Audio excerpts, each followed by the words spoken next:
Welcome to the Learning Desk. Do you want to write an essay on multinational companies and globalization? Then you are at the right place.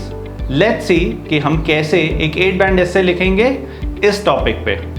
ये topic बहुत ही recently अभी feature किया गया था, हमारे एक student के पास ये essay आया था, इसीलिए we are taking this essay in this video. Let's first look at the topic, understand कि what is required from us, हम क्या इसमें हमारे से एक्सपेक्टेशन है, एंड फिर हम इस एसे को लिखना शुरू करेंगे।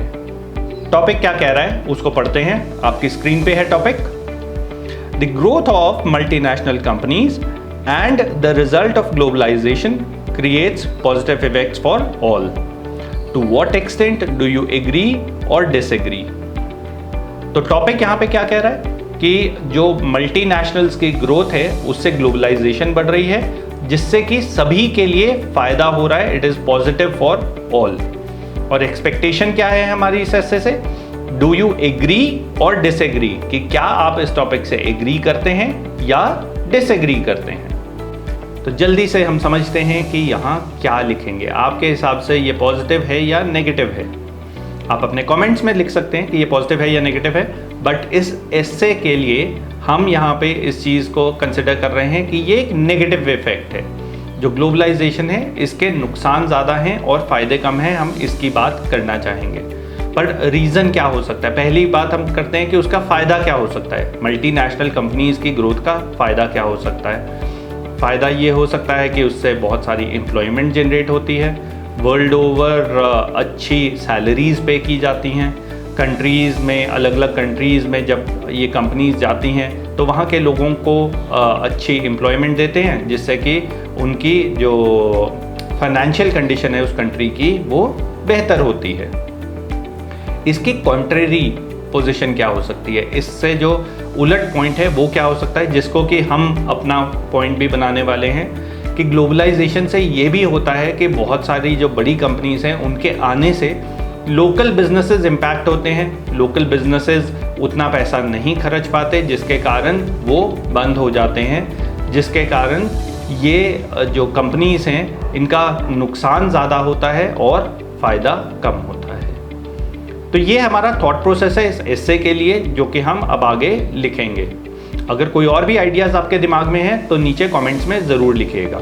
चलिए बढ़ते हैं एसे की तरफ। 4 पार्ट्स में डिवाइड करेंगे। इंट्रोडक्शन करीब 3 लाइनों की, बॉडी पैराग्राफ 1 5 लाइनों में, बॉडी पैराग्राफ 2 अगेन 5 लाइनों में, और फाइनली कंक्लूजन फिर से 3 लाइनों में। 250 से 270 वर्ड्स तक हम इस एसे को रखने वाले हैं। चलिए बढ़ते हैं एसे की तरफ और देखते हैं क्या लिखेंगे हम इसमें। चलिए इंट्रोडक्शन हम देख रहे हैं। यहाँ पे इंट्रोडक्शन हमने क्या लिखी है आपकी स्क्रीन पे है। The pervasiveness of multinationals has led many to question their merits and in my opinion, अब हमने पहली लाइन में लिख दिया कि जो मल्टीनेशनल्स हैं उनके जो मेरिट्स हैं वो इतने भी ज़्यादा नहीं हैं। यहाँ पे हम बात कर रहे हैं इन माई ओपिनियन, ये एक फ्रेज़ है जो आप यूज़ करेंगे पहली इंट्रोडक्शन में ही कि आपकी क्या ओपिनियन है। It is a negative development, वो हमने बात की यहाँ पे पहली लाइन में, कि जो उसके एडवांटेजेस हैं, इकोनॉमिक एडवांटेजेस हैं, वो इतने ज़्यादा नहीं हैं, हमारी ये ओपिनियन है। तो ये हुई हमारी इंट्रोडक्शन। बढ़ते हैं हम अपनी बॉडी पैराग्राफ 1 की तरफ। ओके, यहाँ पे हम बात कर रहे हैं those in the favour of globalised world argue that conglomerates bring wealth to a country, कि जब कोई बड़ी कंपनी, बड़ी मल्टीनेशनल कंपनी किसी कंट्री में आती है तो वो पैसा लेके आती है उस कंट्री के लिए, जैसे कि टैक्स में पैसा ज़्यादा मिलता है, एम्प्लॉयमेंट आती है, एंड और एक्सपर्टीज़ जो है वो लेके आते हैं दूसरी कंट्री के लिए। यहाँ पे हमने एक एग्जांपल दे दिया। देखिए यहाँ पे सेकंड लाइन में हम एग्जांपल दे रहे हैं, जैसे कि एप्पल जो कंपनी है वो एम्प्लॉयमेंट दे रही है अक्रॉस दी ग्लोब, जहाँ जहाँ वो जा रहे हैं वहाँ पे एम्प्लॉयमेंट दे रहे हैं। और यहाँ पे डिज़ाइन एंड सप्लाई एजेंट्स की बात कर रहे हैं, हम फैक्ट्री वर्कर्स की बात कर रहे हैं कि इन सबको वो एम्प्लॉयमेंट दे पा रहे हैं। ये जो वर्ड्स हैं इनको आप ध्यान से देखिएगा और इनको आप यूज़ कर सकते हैं एम्प्लॉयमेंट रिलेटेड जो भी आप अगर ऐसे आता है तो उसमें ये वाले वर्ड्स को यूज़ कर सकते हैं। और इसका हमने एक फ़ायदा भी बताया कि जब उनको एम्प्लॉयमेंट मिलती है तो उससे वो बहुत अच्छे से अपनी लाइफ जी सकते हैं और वापस खर्चा करके इकोनॉमी देश को जो देश की इकोनॉमी है उसको सुधारते हैं, लोकल इकोनॉमी को सुधारते हैं। और यहाँ पे हमने ये भी बात की कि यही जो एम्प्लॉयज़ होते हैं ये लॉन्ग टर्म स्किल्स भी गैदर करेंगे और उसको दूसरे लोगों को पास ऑन भी कर सकते हैं। सेकेंड पैराग्राफ पे आते हैं, बॉडी पैराग्राफ 2, जो हमारा स्टैंड पॉइंट है उसको हम बात कर रहे हैं। इसको हमने शुरू किया है फ्रॉम द वर्ड नॉनदलेस, यानी उसके बावजूद, उसका मतलब होता है nonetheless.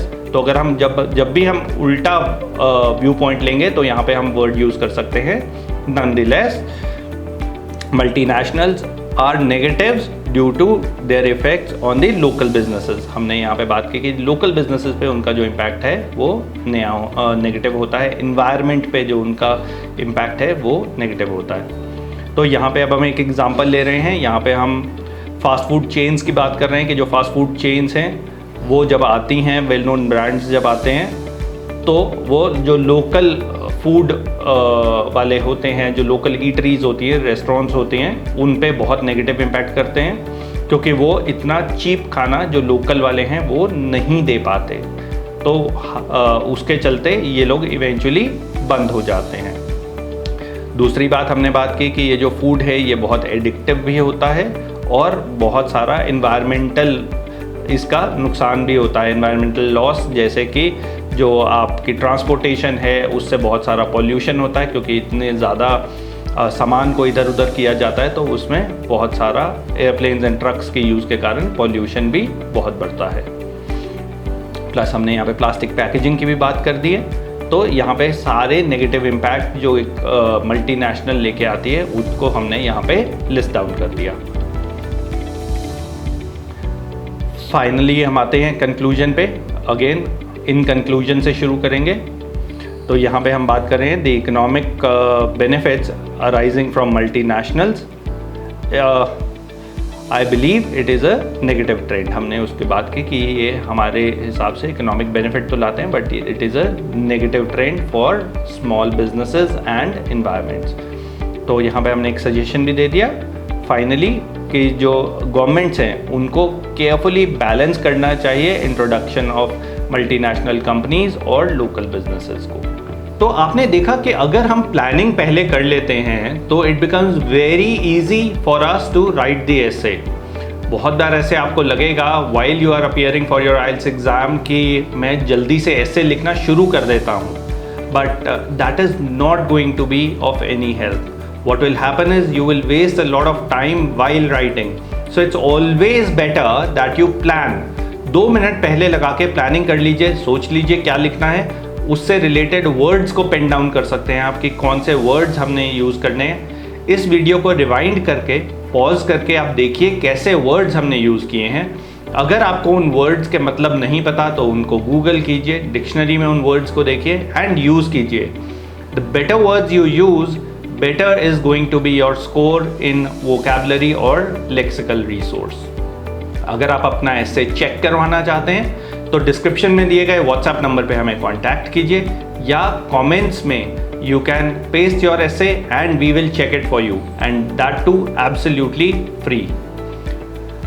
If you want more tips and tricks for clearing your IELTS exam, you know what to do.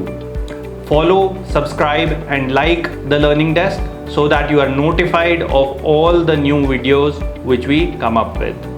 See you guys in the next video. All the best for your IELTS preparation.